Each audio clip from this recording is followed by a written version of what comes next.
Hello everyone. आज का हमारा जो डिस्कशन का टॉपिक है वो चैट जीपीटी है।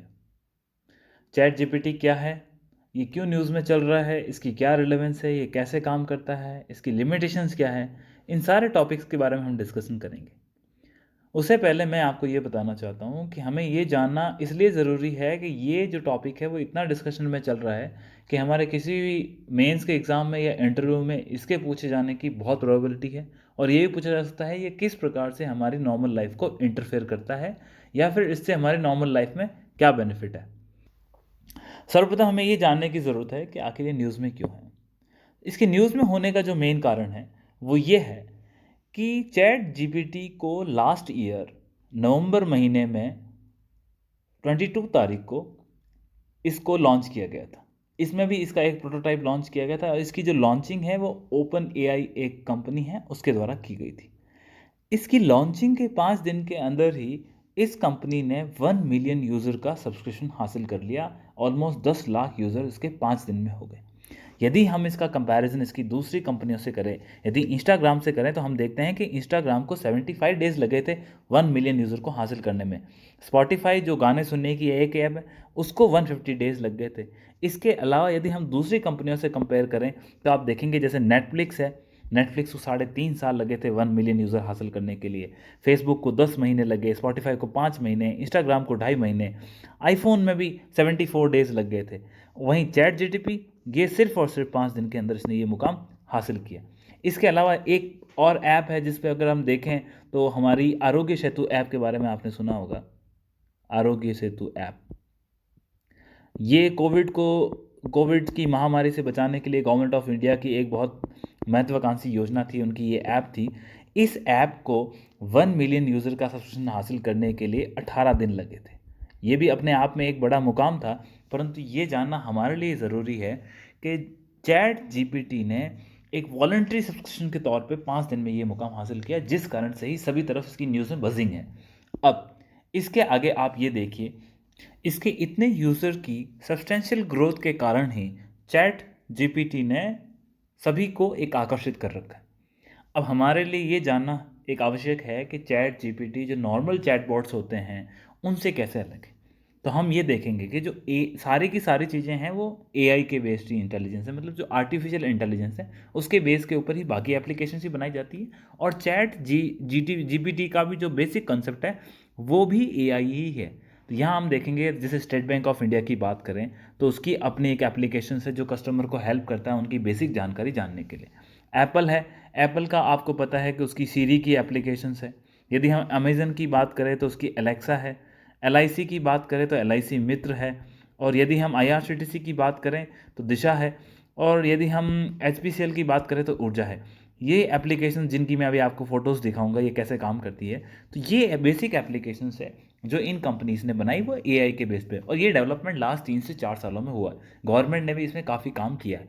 अब चैट जीपीटी क्या है, ये भी एक चैट जनरेटिव है, परंतु ये क्या करती है, इसके पास एक प्री ट्रेन ट्रांसफॉर्मर होता है, उसके बेस पर पे ये काम करती है। और इसमें सबसे इंपॉर्टेंट चीज़ है वो है लैंग्वेज, क्योंकि इसकी एक कैपेसिटी है कि ये मल्टीपल लैंग्वेज के अंदर डाटा को लेकर के उसको लेके आ सकती है। तो ये बेसिक डिफरेंस हो गया। अब मैं आपको इन ऐप्स के बारे में बताता हूँ। तो ये आप एलआईसी मित्र को देख सकते हैं, ये किस तरह से हम इसमें चैटबॉट है वो एक एक्टिव हो रखा है। इसी प्रकार आप स्टेट बैंक ऑफ इंडिया की सिया है जिसको हम एसबीआई इंटेलिजेंट असिस्टेंट कहते हैं, ये भी एआई के बेस पे है और ये किस तरह से काम करता है। इसके अलावा यदि आप आईआरसीटीसी की बात करें तो आईआरसीटीसी के अंदर दिशा पोर्टल है, वो आपको हेल्प करता है छोटी चीज़ों की जानकारी के लिए। एलेक्सा का है तो ये एलेक्सा का जो अमेजन ने लॉन्च किया था, अमेजन एलेक्सा को, वो एक वॉइस रिकॉग्निशन के बेस पे काम करता है। मतलब आप कोई कमांड देते हैं, उस कमांड के बेस पे यदि आपने एलेक्सा को बोला कि आप प्लीज़ टीवी को ऑन किए तो वो टीवी को ऑन कर देगा। यदि आप उसको कहोगे कि मेरे ये मूवी लगा दो तो वो मूवी लगा देगा। तो ये चीज़ें ये वॉइस के बेस पे। और बाकी जो हमने बात करी थी जैसे ऊर्जा वगैरह है, तो ये सारे के सारे आपके टेक्स्ट बेस है, मतलब आपको डाटा फीड करना पड़ेगा या फिर सेलेक्ट करना पड़ेगा। तो ऊर्जा से आप क्या कर सकते हो कि सिलेंडर बुक कर सकते हो, या फिर आपको बीपीसीएल का कोई फुल स्टेशन जानना है कहाँ, तो ये सारी चीज़ें जानकारी आपको इन एआई बेस्ड एप्लीकेशन से मिलती है। तो ये तो बेसिक एप्लीकेशन है जिनके नाम एग्जाम्स में पूछे जाते हैं, आपसे जनरली पूछ सकते हैं ये नॉर्मल हम हमारे जैसे कस्टमर को कैसे हेल्प करती है। तो हमारे कस्टमर को ये इस प्रकार से हेल्प कर रहा है। अब चैट जीपीटी की अगर बात करें तो आप उसमें दो एंगल है। पहले तो आप ये देखिए उसको ओन कौन करता है। तो ये एक यूएसए बेस्ड कंपनी है जो हम सिलिकॉन वैली कहते हैं जनरली। तो सैन फ्रांसिस्को के अंदर 2015 के अंदर ओपन एआई करके एक कंपनी है जिसको फाउंडेड किया था ट्विटर के जो हमारे ओनर हैं एलन मस्क साहब ने, और उसके अलावा मेन थे सैम अल्टन साहब। बाकी भी 3-4 ओनर थे, उतना इंपॉर्टेंट नहीं है, लेकिन इन चीज़ों की एक इंपॉर्टेंस है। इन सब ने मिल करके 1 बिलियन यूएस डॉलर का निवेश किया था। इस 1 बिलियन यूएस डॉलर का निवेश उन्होंने 2015 में किया था। उसके बाद से ये काम कर रहा है। और रिसेंटली जब इसको लॉन्च किया था तो साहब सैम एल्टन साहब ने कहा था कि we had cross 1 million users, जिसने सबको एकदम ब्राइट लाइट में ला के रख दिया। अब इसके आगे बात करें तो एलन मस्क ने 2017 के अंदर इस कंपनी से अपना त्यागपत्र दे दिया था। तो एलन मस्क अभी इस कंपनी से जुड़े हुए नहीं है। तो यहाँ सबसे इंपॉर्टेंट नेम आज की तारीख में है वो है सैम अल्टन। सैम अल्टन कौन है?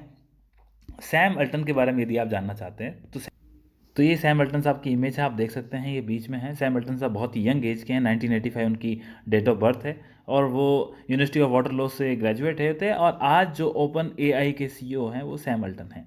तो हमें ये नाम याद रखने की ज़रूरत है कि Sam Alton is the CEO of open AI, और ओपन एआई जो कंपनी है जिसने चैट जीपीटी को लॉन्च किया है। और इसकी फुल फॉर्म मैं आपको ऑलरेडी बता चुका हूँ, that is chat generative pre trend transformer. That is okay. Now अगर हम नेक्स्ट में चलें तो आपको ये बताता हूँ कि मैं खुद वर्चुअली मैंने चैट जीपीटी का पोर्टल देखा है, और वहाँ मैंने जाके कुछ क्वेश्चंस रेज किए और मुझे एक फीडबैक लगा। तो ये काफ़ी एक अपने आप में बड़ा ही इनोवेटिव और ऐसा तरीका है जिसने मुझे मैसमराइज कर दिया। जैसे मैंने एग्जांपल डाला था कि मुझे आप थ्योरी ऑफ रिलेटिविटी एक्सप्लेन करो, जैसे मैं 10 साल का लड़का हूँ, तो उसने ऐसा जवाब दिया है कि आप बिल्कुल आश्चर्यचकित रह जाएंगे। इसके अलावा मैंने ये भी डाला था कि भाई इंडिया के ऊपर ग्लोबलाइजेशन के क्या इफेक्ट है, तो उसका भी मुझे एक काफ़ी परफेक्ट जवाब मिला। तो ये चीज़ें आपको ये दिखाती है कि चैट जीपीटी किस तरह से एक रिवोल्यूशन ला रहा है। परंतु इस रिवोल्यूशन के साथ ही चैट जीपीटी के ऊपर कुछ संशय के बादल भी खड़े हुए। तो कुछ लोगों का कहना है कि चैट जीपीटी है वो हमारी हायर एजुकेशन को थ्रेट कर रहा है। ये फोर्स मैगजीन का आर्टिकल है, इसका जो मेन टारगेट ग्रुप था वो यूनाइटेड स्टेट्स था। इसके अलावा हमारे यहाँ पर भी कई लोगों ने इस पे संशय के बादल खड़े किए हैं। इसके अलावा कुछ आर्टिकल्स में ये भी था जिसमें जीमेल जिसके डेवलपर पॉल बुचेट हैं, उनका ये कहना था, उन्होंने ट्वीट किया था, उनका ये कहना था कि जो गूगल का सर्च इंजन है it may be only a year or two away from the total disruption. इनका ये कहना था कि शायद 1 या 2 साल के अंदर जो गूगल का सर्च इंजन है वो खुद इस चैट जीपीटी से डिस्टर्ब हो सकता है। हालांकि ये एक हाइप भी हो सकती है, हम श्योर नहीं हैं, क्योंकि गूगल का सर्च इंजन एक अलग तरीके से काम करता है, वो इंटरनेट की सहायता से काम करता है। वरन जहाँ चैट जीपीटी है ये एक चैटबॉट है, इसका इंटरनेट से कोई लेना देना नहीं है, इसके पास पहले से डाटा फीड होता है, उस डाटा का ये एनालिसिस करता है, मशीन लर्निंग की टेक्नोलॉजी यूज़ करता है, आर्टिफिशियल इंटेलिजेंस की टेक्नोलॉजी यूज़ करता है, और जो चीज़ आप डिमांड करते हो उन जानकारियों को ये देता है। इसका इस्तेमाल कैसे हो सकता है? तो इसका इस्तेमाल आप स्टॉक मार्केट में कर सकते हो प्राइसेस को पता करने के लिए कि कितना मैनिपुलेशन हो रहा है, ऊपर जा रहा है, नीचे, क्योंकि ये एक सेट एल्गोरिथम पे काम करते हैं। इसके अलावा आप कस्टमर को कोई सर्विसेज देनी है तो वो काम भी कर सकते हैं। अब इसके आगे भारत के अंदर क्या विवाद चल रहा है, तो रिसेंटली 2 दिन पहले कर्नाटका स्टेट ने ये कहा है कि जो कर्नाटका की यूनिवर्सिटीज़ हैं वो यूनिवर्सिटीज़ अपनी एक पॉलिसी बनाएंगी और इस चीज़ पे ये रिव्यू करेंगे कि चैट जीपीटी का प्लेटफॉर्म का किस तरह से इस्तेमाल हो, और ऐसा इस्तेमाल होना चाहिए कि स्टूडेंट की प्रोडक्टिविटी और क्रिएटिविटी को नुकसान पहुंचाएं। क्योंकि इसमें मैंने जैसे आपको बताया कि मैंने उसमें आर्टिकल में सर्च किया था और मैंने चैट बॉट में डाला था कि इंडिया का ग्लोबलाइजेशन से कैसा इफेक्ट हो रहा है, तो उसने मुझे पॉलिटिकल और हमारे जो सोशल और हमारे इकोनॉमिकल इन एंगल्स को लेते हुए उसने मुझे एक आंसर प्रोड्यूस किया, और काफ़ी अच्छा आंसर था। हालांकि उसमें कुछ कमियां थी, लेकिन जिस तरह से उसने एक आंसर किया, कोई स्टूडेंट वहाँ पे जाएगा, रिसर्च का इंस्टीट्यूट है या किसी को असाइनमेंट दे रखा है, तो वो उस सारे के सारा डाटा का उठा करके अपना असाइनमेंट सबमिट कर सकता है। इससे हुआ क्या, इससे स्टूडेंट की खुद की प्रोडक्टिविटी का नुकसान हुआ, क्योंकि उसकी सोचने की समझने की जो एक सोच है जिसको वो डेवलप कर सकता है वो कहीं ना कहीं इन चीज़ों से हैम्पर होती है। तो यहाँ पे भी एक काफ़ी क्वेश्चन बड़ा रेज होता है। इसके अलावा द हिंदू ने हमें ये बताया है कि उसमें एक एडिटोरियल आया था, उस एडिटोरियल में टॉपिक ये था कि यूएसए की जो मिनेसोटा यूनिवर्सिटी है वहाँ पर एक व्यक्ति ने, जिसको जनरली बेसिक जानकारीज नहीं है मेडिकल की या लॉ की, उस व्यक्ति ने चैट जीपीटी प्लेटफॉर्म का इस्तेमाल किया और इस्तेमाल करके उसने दोनों एग्ज़ाम्स पास किए। ये काफ़ी आश्चर्यचकित था क्योंकि उस व्यक्ति को बेसिक जानकारियाँ नहीं थी, तो उसने चैट जीपीटी प्लेटफॉर्म का इस्तेमाल करते हुए दोनों एग्ज़ाम्स पास कर लिए। तो ये एक अपने आप में चैलेंजेस है। इससे हो सकता है चीटिंग का जो विवाद चल रहा है वो आगे बढ़ जाए। तो ये कुछ विवाद के विषय भी हैं जो चैट जीपीटी से जुड़े हुए हैं। लास्टली हम ये देखेंगे कि सिविल सर्विसेज के एस्पेक्ट से हमें जो इसके चैट जीपीटी के बेनिफिट्स क्या है, लिमिटेशन क्या है, उस पर हम डिस्कशन करेंगे।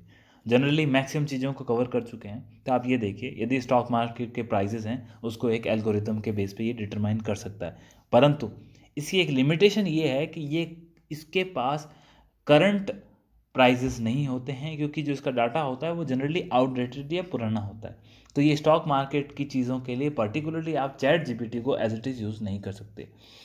इसका इस्तेमाल और कहाँ हो सकता है, तो ये आपको क्विक रेस्पॉन्स दे सकता है एक अप्रोप्रिएट मैनर में, या फिर आपको कोई प्रोफेशनल कंटेंट बनाने हैं, कोई व्लॉग बनाना है, आपको कोई ऐसे लिखना है, या आपको कोई प्रोग्राम डिनोट करना है, तो इन चीज़ों में ये आपकी हेल्प कर सकता है।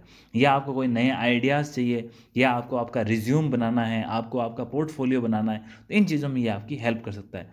यदि किसी को न्यूज़पेपर में एडिटोरियल लिखना है, उसके पास कंटेंट नहीं है, तो शायद वो जाके चैट जीपीटी से लेके इसकी हेल्प ले सकता है। अब वो कितना ऑथेंटिकेट होगा उस पर हम बात कर सकते हैं, परंतु ये एक इसका बेनिफिट इस तरह से भी उठाया जा सकता है। और इसके अलावा ये आपको एक फीडबैक भी प्रोवाइड करता है, जैसे जनरली हमारी क्लासरूम में हमारे टीचर्स प्रोवाइड करते हैं, उसी प्रकार से ये भी आपको आपके किए गए कार्य के प्रति फीडबैक देता है।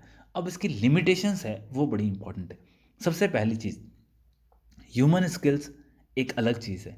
ह्यूमन स्किल का डेवलपमेंट करने के लिए ये एक चैलेंज है, क्योंकि यदि आप जाएंगे अपना ऐसे आप चैट जीपीटी की सहायता से लिख रहे हैं, इसका मतलब आपने अपनी स्किल्स को डेवलप नहीं किया, जो भविष्य में आपके लिए नुकसानदायक है, कंट्री के लिए नुकसानदायक है, पूरे विश्व के लिए नुकसानदायक है। इसी प्रकार से हमने कहा कि चैट जीपीटी वो आपको सर्विसेज प्रोवाइड कर सकता है। जैसे आपने देखा आईआरसीटीसी के अंदर दिशा है, या फिर एसबीआई के अंदर है, या सीरी है, या फिर एलआईसी का मित्र है। तो ये चीज़ें क्या कर रही है कि जो मनुष्य के काम थे सर्विस प्रोवाइड करने के, जानकारी देने के, हेल्प करने के, उन चीज़ों ने मशीन ने अपनी जगह ले ली। चैट जीपीटी उससे आगे जा कर के मनुष्य के जो नॉर्मल काम करने की क्षमता है उसको ऑक्यूपाई कर लेगा। तो जिससे जो हमारा एम्प्लॉयमेंट का एक विवाद है जो टेक्नोलॉजी के साथ चलता है वो भी रेज होता है। इसके अलावा आप ये देखें, इसके जो रिजल्ट्स होते हैं या इसके जो द्वारा जो फैक्ट आंकड़े दिए जाते हैं वो ज़रूरी नहीं कि वो सही हैं। इसमें कई बार भ्रांतियाँ और गलत चीज़ें भी आई हैं, मैंने खुद ने ये चीज़ें फील की है। इसके अलावा ये आपको फॉल्स इन्फॉर्मेशन या फेक इन्फॉर्मेशन प्रोवाइड करने में भी ये काफ़ी लोगों को असिस्ट कर सकता है, वो भी हमारे लिए एक चैलेंज है। मैंने इसके अंदर डाला कि यदि मुझे यहाँ से मुंबई जाना है तो मैं कैसे जाऊँ, तो चैट जीपीटी उसको बताने में समर्थ नहीं है, क्योंकि इसके अंदर रियल टाइम पे जो आपकी लोकेशंस हैं उसको लेके डाटा नहीं है। भविष्य में इस पे कुछ काम हो सकता है तो हो सकता है, परंतु अभी नहीं है। दूसरा, ये इंटरनेट से कनेक्ट नहीं है, तो वो एक इसका बड़ा ये चीज़ है कि ये जो भी है वो बैक डेटेड डाटा के ऊपर काम कर रहा है। अब इससे जुड़ा हुआ एक और विवाद ये है कि क्या ये गूगल को रिप्लेस कर देगा। तो मैं आपको बताना चाहूँगा, जो मैंने जो पढ़ा उसके बारे में मेरा नॉलेज ये कहता है, गूगल एक सर्च इंजन है। यदि आप किसी चीज़ को आपको फाइंड आउट करना है, जैसे मान लीजिए आपको पता करना है कि ताजमहल के बारे में बताएं, तो गूगल आपको 10 से 12 वेबसाइट दे देगा, या जहाँ पे डाटा है वो दे देगा। फिर वो उसको शॉर्ट करके दे, फिर वो आपकी चॉइस है कि आप किससे पढ़ना चाहते हैं और कौन से डाटा को आप ज़्यादा तवज्जो देना चाहते हैं। लेकिन आपके पास जितने भी सोर्सेज अवेलेबल हैं वो गूगल ला के रख देते हैं। वेर एज चैट जीपीटी में क्या होगा, आपने लिखा कि मुझे ताजमहल के बारे में जानकारी चाहिए, चैट जीपीटी आपको एक लिमिटेड जानकारी ला के दे देगी कि ये ताजमहल के बारे में जानकारी। तो गूगल रियल टाइम इंटरनेट से जुड़ा है, ये इंटरनेट से कनेक्ट नहीं है।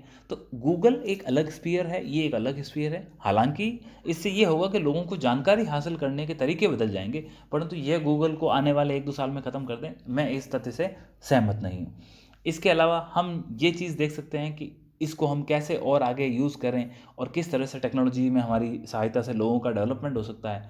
तो आप इसमें ये हो सकता है कि जब तक आप चैट जीपीटी के अंदर आपको डाटा फीड करना पड़ता है टेक्स्ट के रूप में, तो यदि इसमें ये हो कि भविष्य के अंदर मल्टी मॉडल हो जाए, जिसमें मैंने वॉइस भेजूँ और एलेक्सा की तरह को ये रिप्लाई दे दे, मैं इंग्लिश में बोलूँ और मुझे डाटा अगर फ्रेंच में हो या स्पेनिश में हो और तो वो उसको चेंज करके मुझे वापस इंग्लिश में दे दे, या मेरे को अगर मारवाड़ी आती है तो ये मेरे को मारवाड़ी के अंदर उसका आंसर दे दे।